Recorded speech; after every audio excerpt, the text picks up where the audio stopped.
맞아요. 저는 이 책 읽으면서 아이들에게 어떻게 타인을 공감하고 타인과 함께 더불어서 함께 내가 잘 살기 위해서는 함께 살아가야 서로가 잘 사는 거다를 배우기에 너무나 적합한 책이라는 생각을 했는데요. 요즘 젊은 부모님들 중에는 타인을 너무 공감하지 마라. 그럼 인생이 힘들다. 너의 앞길을 더 많이 보고 너의 성공에 더 애를 쓰고 시간이 남으면 타인도 좀 공감해라. 이렇게 하시는 분들이 많은데요. 사실 교수님은 평생 교육자로서 굉장히 동안이시지만 올해 정년이십니다. 네. 정말 많은 제자들이 한양대학교 입학한 학생들은 다 똑똑한 상태로 입학했지만 그 학생들이 취업을 하고 결혼을 하고 부모가 되고 사회에서 성장하는 모습을 또 많이 보셨잖아요. 그래서 제가 질문하고 싶습니다. 성적이 정말 우수하고 좋은 곳에 취업한 제자들도 많이 보셨을 테고 성적은 좀 부족하고 정말 사회에서 평가하는 좋은 직업을 갖지 못했으나 또 공감 능력이 풍부한 그런 제자도 보셨을 테고 이 공감 능력이 풍부하다는 것이 한 사람이 성장하는 데 있어서 어떤 결과들을 좀 보였는지 교수님이 이때까지 봐오신 제자들 통해서 보시면 좀 어떻던가요? 우선 두 가지를 말씀드릴 수 있는데 네. 하나는 예전에는 경쟁에서 이긴 자가 승리하는 것이 가능했어요. 네. 근데 이제는 저는 한마디로 지구촌 사회가 빈틈이 사라진 사회라고 봐요. 그건 뭐냐면 이제 도가 사상에서 무의자연이라고 그러잖아요. 네. 근데 무의라는 것이 저는 아무것도 하지 않는 것이 아니라 빈틈을 만드는 거라고 봐요. 네. 쉽게 비유를 하면 안양천이 제가 대학 다닐 때만 해도 1급수 물고기인 버들치가 살았어요. 그리고 물이 맑아서 이 물속에 이렇게 박혀있는 말조개 같은 걸 줍고 그랬었어요. 네. 근데 그때는 환경법이나 환경에 대한 인식이 없어서 그냥 폐수들 막 버렸었단 네. 말이에요. 근데 어떻게 1급수가 유지가 됐느냐? 예를 들어서 물은 흐르면서 자연 정화가 됩니다. 네. 이온 작용이나 물속에 있는 수많은 미생물들의 물질 대사나 또 물가나 물속에 있는 식물들의 물질 대사에 의해서 자연 정화가 일어나요. 그래서 윗물이 맑아야 아랫물이 맑은 게 아니라 물은 흐르는 한 아랫물이 더 맑은 거예요. 그러면 안양천이 흐르면서 자연 정화가 되는 양이 하루에 100톤이었다. 근데 오염 폐수가 90톤이 버려졌다면 10톤의 어떤 빈틈에 의해서 오염 폐수를 버려도 물이 항상 맑게 유지가 되는 거죠. 그런 빈틈이 저는 70년대까지는 존재했다고 봐요. 사회에서도 마찬가지죠. 우리가 아무리 가난한 사람도 부자들한테 어떤 증오감만은 갖지 않았었어요. 왜냐하면은 그때는 이렇게 저는 우리나라 아름다운 풍습 가운데 하나가 개다리 소반을 대문에 가까운 곳에 걸어놨었어요. 네, 저도 아주 어릴 때 본 적이 그렇죠. 있어요. 그러다 조그만 거지가 집. 오면 거기다 밥상을 차려줬어요. 아, 네. 그렇기 때문에 거지들이 뭐 부자에 대해서 반감을 갖지 않았던 거죠. 그런 빈틈들이 있었기 때문에 한국이 뭐 가난한 나라였어도 국가의 복지는 뭐 세계 112위권 밖이었어도 이런 사회 안에 복지 같은 것 체계들이 있었던 거죠. 그런 빈틈이 저는 사라진 시대다. 그리고 뭐 환경위기만 하더라도 작년에 그 이산화탄소 배출한 것이 368억 톤이나 됩니다. 우리 대기 중에 지금 424 ppm의 이산화탄소가 있어요. 그러니까 지금 뭐 25배 속도로 이산화탄소가 배출이 되고 있는 겁니다. 그러니까 옛날에 4km로 걷던 사람이 시속 100km의 속도의 자동차로 달린 속도로 이산화탄소를 배출하고 있고 또 IPCC 이런 데서 말하듯이 이제 1.5도가 더 올라가면 이제 지구가 파국에 이르는데 근데 1.5도 더 올라갈 시간이 이제 6년밖에 안 남았어요. 어떡해요, 우리 6년 뒤에. 절박합니다, 지금 실제로. 자기 자식, 자기 손주 사랑하지 않을 사람 없겠죠. 근데 이 자식, 손주가 살아갈 세상이 파국에 이른 지구다? 저는 그러기 때문에 이제는 어태까지는 뭐 남과 싸워서 이긴 내 자식이 더 잘 될 수가 있었는지 모르지만은 이제는 그럴 시간적 여유도 빈틈도 없다. 이것을 우리가 인식해야 되고요. 그리고 제가 제자들이나 이제 주변에서 이렇게 바라보더라도 마찬가지예요. 그 공부 잘하는 애가 꼭 성공하거나 출세하거나 이런 것은 아니에요. 여러분 보면은 잘 들으셔야 합니다. 제 고등학교 친구들만 해도 뭐 우리 반창회로 모여요. 얼마 전에도 모였는데 거기서 다 행복하게 잘 살고 어느 정도 이제 뭐라 그럴까 우리가 뭐 기준으로 하면 뭐 상층에 생활하는 사람들 다 공감력, 사교성이 뛰어났던 네. 애들이에요. 공부 잘하는 애들이 이제 뭐 명문대 갔다가 네. 뭐 기업체 갔다가 뭐 일찌감치 잘려갖고 그냥 반창에도 못 나오고 이런 사람이지만은 그냥 공부 못했어도 사교력이 있고 공감력이 있는 사람들은 소위 그 사업을 잘하는 거죠. 그래서 네. 조그만 거 자기가 사업하더라도 성공해갖고 지금 잘들 살고 있어요. 네. 그리고 공부도 이렇게 대학원에 온 애들도 보면은 네. 그 머리 좋은 애가 꼭 좋은 논문 쓰지 않아요. 아, 이거 중요합니다. 좋은 대학 들어오고 머리 좋다고 좋은 논문 쓰는 게 아니라 열정 있는 사람. 아, 1번이 열정입니다. 네. 그러고 그다음에 이제 공감력 있는 사람.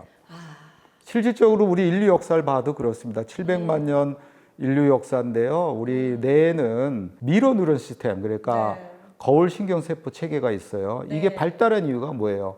공감이 뛰어난 사람이 진화적으로도 성공할 가능성이 높기 때문에 그런 거죠. 실제 이제 뇌과학자들의 연구에 의해서 이 진화적인 선택에 의해서 미러 뉴런 시스템이 발달했다는 것이 밝혀졌어요.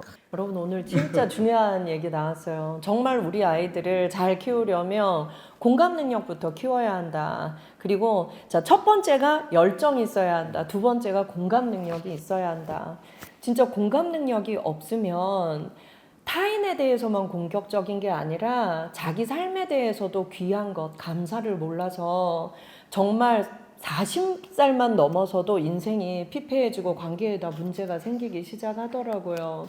그래서 저는 이 책에서 진짜 경쟁이란 어떠해야 하는가도 제가 알 수 있었습니다. 제가 잠깐 읽으면요. 자, 여기 이런 내용이 나옵니다. 모든 아기 언어들을 한 곳에 모았습니다. 여러분, 그동안 겨루기를 해보니 어땠어요? 연어사리들이 웃음을 띠며 큰 목소리로 대답했습니다. 재밌어요. 여러분, 모두가 1등을 한 연어입니다. 누구에게든 1등을 할 수 있는 재능이 숨어 있고 그 재능은 똑같이 소중해요. 우리가 그동안 제일 잘났다고 여긴 물고기도 못하는 것이 아주 많고 가장 못났다고 생각한 물고기도 잘하는 것이 아주 많아요. 여러분은 이제부터 누가 누구보다 더 낫다는 말일랑 결코 하지 마세요. 아니, 아예 생각조차 하지 말아요. 여러분은 누가 더 낫지도 모자라지도 않게 모두 고르게 똑같은 물고기입니다. 아, 저는 이 부분이 우리 구독자분들한테 가장 읽어주고 싶었던 부분이었습니다. 교수님도 이때까지 그 수많은 제자들 이때까지 지켜보시면서 이 결론을 얻으셨을 것 같아요. 네.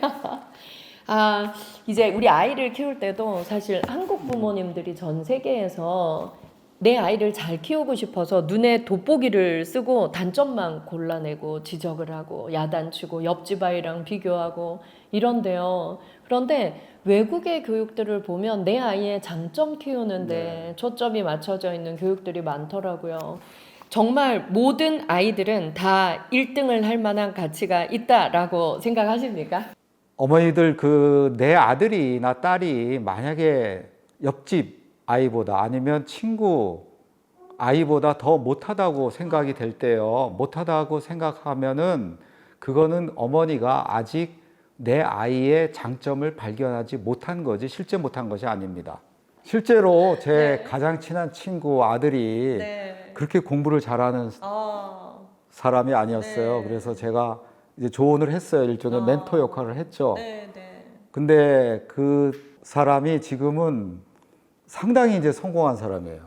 아직까지 뭐 지금 뭐 결혼한 지 얼마 안 되지만은 이제 그런 게 이제 뛰어나다 보니까 그 아프리카라든지 아시아라든지 이제 그 가난한 마을에 가서 그 마을을 한두 사람을 이제 구제하는 것이 아니라 그 마을 전체를 살리는 그런 이제 사업들을 갖다가 벌인 거예요. 그래서 지금도 뭐 그런 사업을 하고 있는데 막 노벨 경제학 수상자 그런 사람들도 만나고 그럴 정도로 상당히 이제 유명한 사람이 됐죠. 지금 라오스 같은 데 가서 그런 거 일을 하고 있어요. 네. 세상에 여러분 오늘 이 방송 보시고 나서 내 아이에게 있는 숨은 재능 너도 1등 할 수 있는 아이다. 나는 이미 너가 1등이라고 생각한다. 이 부분만큼은 네가 1등이야. 너는 귀한 아이야. 이것들을 꼭 발견하고 찾아주시기 바랍니다. 여러분, 똑똑한 아이들이 무조건 논문 잘 쓴 거 아니래요. 복습할까요? 1번 열정 있어야 된다. 2번 공감 능력이 풍부해야 된다. 꼭 기억하시기 바랍니다. 이 책 읽고요, 많은 사람들이 내가 감명받은 부분을 얘기하는데 모두가 다르더라고요. 그래서 정말 이 책을 쓰실 때 그 모든 것을 예상하고 쓰셨는지, 아니면 나는 거기까지 기대하지 않았는데 독자들이 이런 얘기들도 해서 좀 놀랐다, 이런 부분들이 있으셨을 것 같아요. 글쎄요, 저는 제 처음에 기본 줄거리는 아까 말씀드린 대로 그 네. 논문의 그 문장을 봤을 네. 때 떠오른 거지만은 이제 산책을 하면서 계속 에피소드를 추가했어요. 그래서 네. 교정 보시는 분이 고생을 하셨는데, 네. 그래서 에피소드를 이제 추가하면서 저 나름대로 이제 제가 뭐 기획도 하고 그러니까는 한 낱말 안에 이제 여러 가지 의미들을 이제 의축해서 네. 집어넣긴 했죠. 근데 텍스트란 것은 항상 그 작가의 의도를 넘어서서 독자들이 찾는 의미들이 있고 그것이 소중하다고 봅니다. 그리고 독자들도 어떤 뭐 자기가 해석하는 능력이나 어떤 관점에 따라서도 해석하지만 자기 삶의 맥락에 따라서 다 다르게 해석해요. 맞아요. 그것들이 다 저는 소중하고 가치가 있는 의미들이라고 봅니다. 이 책의 작가의 말에 이런 구절이 있어요. 상대방에게 다가가 눈동자를 바라보는 순간 거기에 내 모습이 담겨 있고 내 눈동자엔 그가 담겨 있듯이 당신 안에 내가 있고 내 안에 당신이 있습니다. 다른 사람이나 생명의 괴로움과 아픔을 자신의 것처럼 아파하며 그의 손을 잡고 함께 앞으로 나아가는 것이 가장 사람다운 일이라고 생각합니다. 저는 이 구절이야말로 정말 모든 부모가 아이들에게 알려줘야 될, 우리가 죽고 나서도 내 아이를 잘 살아가게 할 수 있는 힘이 아닌가, 이런 생각이 들었어요. 우리가 이 진리만 아이들에게 알려줄 수 있어도 함부로 환경을 오염시키는 거 절대 할 수 없을 것 같아요. 그리고 함부로 타인에게 상처의 말을 주는 거 못할 것 같아요. 때리러 가고 욕하러 갔는데 그 눈동자 속에 내가 있다, 그걸 알아야 된다. 이게 눈부처라는 개념인데 아이들이 금방 이해하더라고요. 네. 그래서 눈 바라보고 아무 말도 안 하고 10초 동안 손잡고 있기를 이 책 읽고 했거든요. 네. 근데 애들이 진짜 나 있네, 이걸 하는 거예요. 예. 그래서 저희 얼마 전에 고아원에서 놀러 온 아이들 손잡고 10초 동안 눈 붙여 바라보기를 했는데 애들이 그 다음부터 이 안에 눈 붙여 있다. 어떤 아이는 교회 다니는데요, 그 아이가 눈 예수라는 단어를 걔가 말했어요. 네. 그래서 아이들도 이런 이야기를 동화로 쉽게 접근하면 얼마든지 쉽게 꼰대들의 가르침이 아니라 감동으로 받아들일 수 있구나, 그 생각이 들었어요. 그래서 이 눈부처에 대한 이야기만 아이들에게 잘 알려줄 수 있어도 타인을 공감하고 도와주고 협력해야 된다. 앞만 보고 뛰어가서 내가 100m 경기에서 내가 1등 해야 내가 중요한 게 아니라는 걸 진짜 알 수 있을 것 같다는 생각이 들었습니다. 사실 한국 사회가 너무 경쟁하다 보니까 이 책도 학교에서 독후감 쓰기 숙제 내주는 책 아니면 아이들은 안 읽는데요. 그런데 아이들이 책을 읽고 이런 토론을 할 수 있으면 얼마나 좋을까요? 그리고 저희가 이걸로 독서 토론을 여러 번 했는데요, 많은 사람들이 제일 감동적이다라고 꼽은 부분이 있어서 제가 잠깐 읽겠습니다.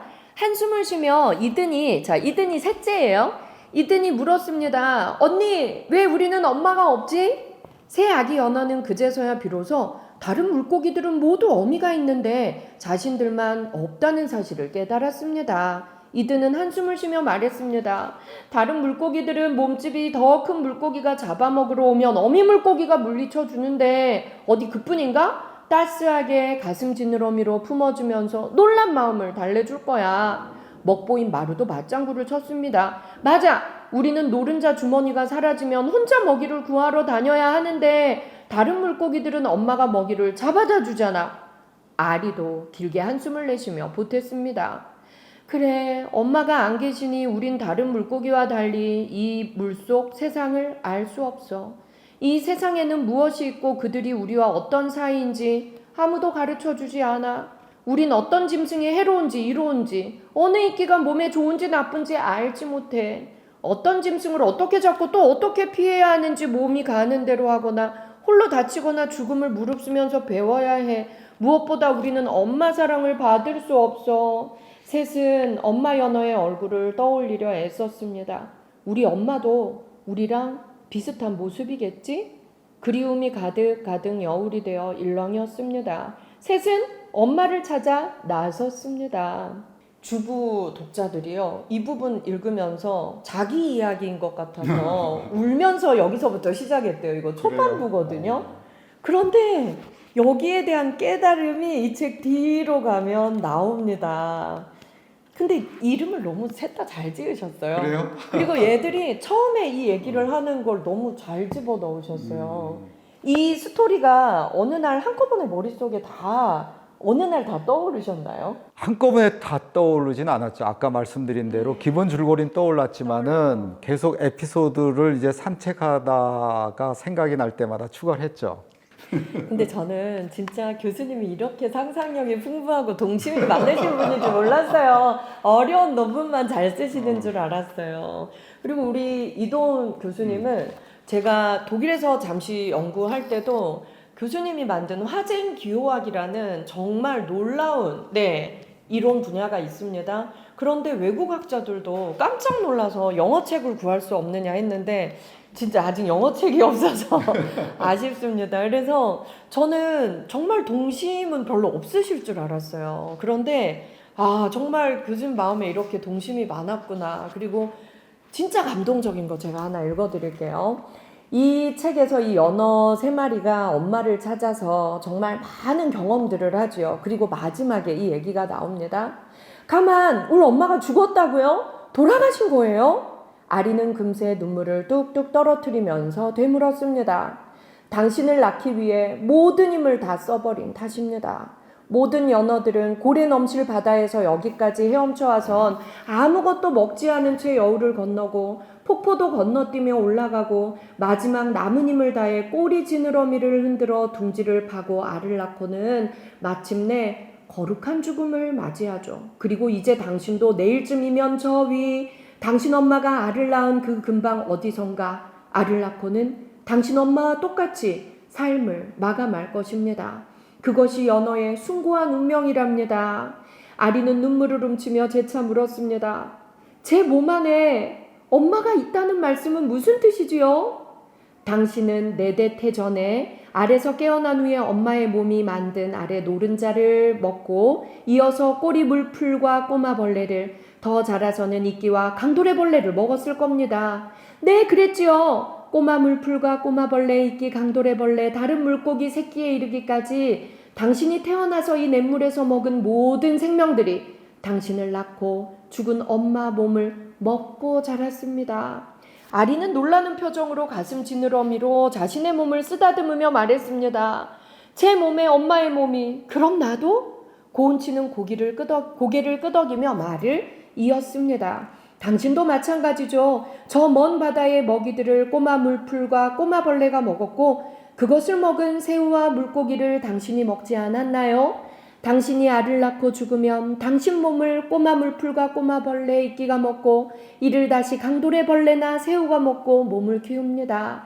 이어서 내년 봄에 당신의 아가들이 알에서 깨어나면 이들을 먹고 자랄 것입니다. 그러니 당신 또한 당신 아기 몸으로 들어가는 것이랍니다. 아리는 눈을 더욱 동그랗게 뜨고 자신도 모르게 소리쳤습니다. 내가 앞으로 태어날 내 아기의 몸으로 들어간다고요? 아리는 가슴 지느러미로 자신의 몸을 어루만지며 말했습니다. 여기 내 몸 안에 엄마가 계시는 것이 느껴져요. 엄마는 지금 나와 함께하는 것이네요. 아리는 자신의 몸을 바라보며 말했습니다. 엄마, 고마워요. 우리 주부 독자들은 여기서 펑펑 울고 전부 다 사연을 말하는데 전부 다르고 그리고 왜 내가 눈물이 나는지 다 이유가 다르더라고요. 교수님 이걸 우리 인간들의 삶으로 옮겨와서 얘기하면 어떻게 풀이할 수 있을까요? 글쎄 여러 가지로 해석할 수가 있겠죠. 네. 하나는 이제 부모님이 돌아가신 사람 같으면은 이제 부모님의 돌아가신 거가 가슴이 아픈 거는 단절이기 때문에 그렇잖아요. 더 이상 이제 못 봐요. 못 부모님 만져요. 얼굴도 볼 수 없고 부모님 사랑도 받을 수가 없고 엄마가 끓여주는 된장찌개도 먹을 수 없고 그 따뜻한 말씀도 들을 수 없고 이건데 이제 이 대목을 보면 아 엄마가 완전히 나랑 단절된 게 아니라 내 안에 있다. 또 나 또한 내가 죽으면 완전히 끝나는 게 아니라 내 자식 안에 내 부분이 있다.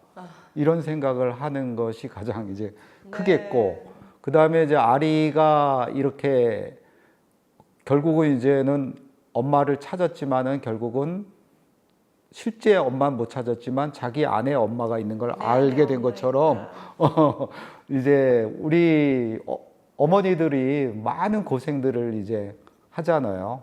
많은 고생들을 하고 자식한테 이제 거의 무조건적인 이제 희생과 사랑을 베푸는데 그런 이제 베푸는 것들이 그냥 이제 다른 인간이라고 생각할 때는 자식의 모성애를 갖고 있지만 자식이 다른 인간이라고 생각할 때는 어떤 때는 자기도 서운하고 엄마가 뒤돌아서면서 딸이 원수 같기도 하고 이렇지만 아 쟤도 또 나의 부분이야 이런 것도 작동을 할 것 같아요. 근데 우리가 이제 마지막으로 드리고 싶은 건 그런 거예요. 윤리적으로 뭐 당위적으로 이제 공감을 가져라가 아니라 우리 인류 역사를 봐도 700만 년이라고 아까도 말씀드렸잖아요. 700만 년의 인류사를 딱 압축해서 보면은 그런 거예요. 우리가 뭐 리처드 도키스가 말한 대로 이기적 유전자를 가진 생존 기계임에는 분명해요. 그래서 남의 것 뺏어다가 내 자식 잘 되게 하려는 마음이 분명 있어요. 그리고 그렇지만은 또 인간이라는 것이 간단히 말씀드린 이런 거죠. 제가 사냥을 나가서 사슴을 한 달에 3마리를 잡았다. 근데 10명의 짝을 지어서 나갔더니 40마리 잡았다. 그럼 나한테 돌아오는 게 n분의 1로 나눠도 4마리잖아요. 그걸 인간이 깨달으면서 이제 사회적 협력을 시작했고 또 이타성이란 것도 이제 혈연적 이타성에서 호혜적인 이타성이나 집단적 이타성 더 나아가서는 이제 자기와 전혀 유전자가 없는 아프리카 난민이나 뭐 이런 사람한테 또 자기가 희생을 하고 도와주듯이 어떤 윤리적 이타성을 이제 증대시켜 왔는데 보면은 아까 거울 신경 세포 시스템도 얘기를 했지만은 협력을 잘하는 사람이 성과도 큰 거예요.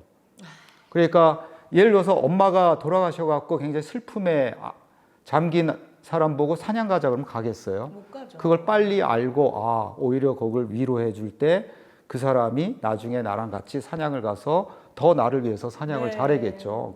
그리고 우리가 혼자 할 수 있는 일은 한계가 있어요. 그렇지만 같이 하면은 혼자 할 수 있는 거에 그야말로 몇 배의 시너지 효과가 나오잖아요. 그렇기 때문에 내 아들이 잘났다? 그 잘난 점만 키워준다고 해서 내 아들이 절대 잘 되지는 않죠. 그렇지만은 분명히 뭐 잘난 점도 있고 이 책에도 한 대목이 나오지만은 요만한 도토리가 엄청나게 큰 떡갈나무가 돼서 그 수많은 생명들 품어주잖아요. 그런 것처럼 부모도 모르고 그 자신도 모르고 선생님도 모르는 어떤 잠재력이 사람들한테 다 있다고 봐요. 그래서 제가 그 독서 토론하면서 그랬어요. 네. 애들 야단칠 때 이 도토리만한 노마가 아니라 이 떡갈나무 될 노마. 그렇지. 그거 좋은 차가네요. 네. 떡갈나무 될 놈이 어떤 것이 있는지 아무도 몰라요. 근데 그거를 잘 발견해 주는 사람이 아무래도 누구겠어요? 주변에 있는 사람들이죠. 부모님, 선생님, 주변의 친구들, 또 같이 협력 운동을 하는 사람들이에요. 그렇기 때문에 오히려 공감력을 키워주고 이게 많은 친구들과 협력을 잘하게 하고 이러면 분명히 여러분들의 자식이 성공했을 뿐만 아니라 행복한 삶을 살 수 있을 것입니다. 맞습니다.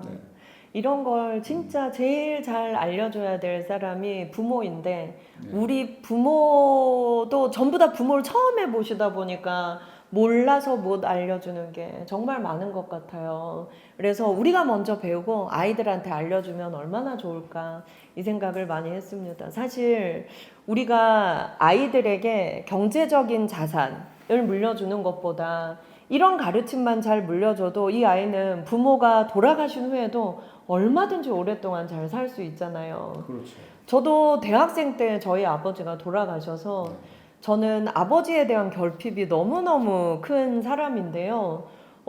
아버지와 함께 살았던 시간보다 아버지 돌아가신 후에 인생이 훨씬 길었거든요.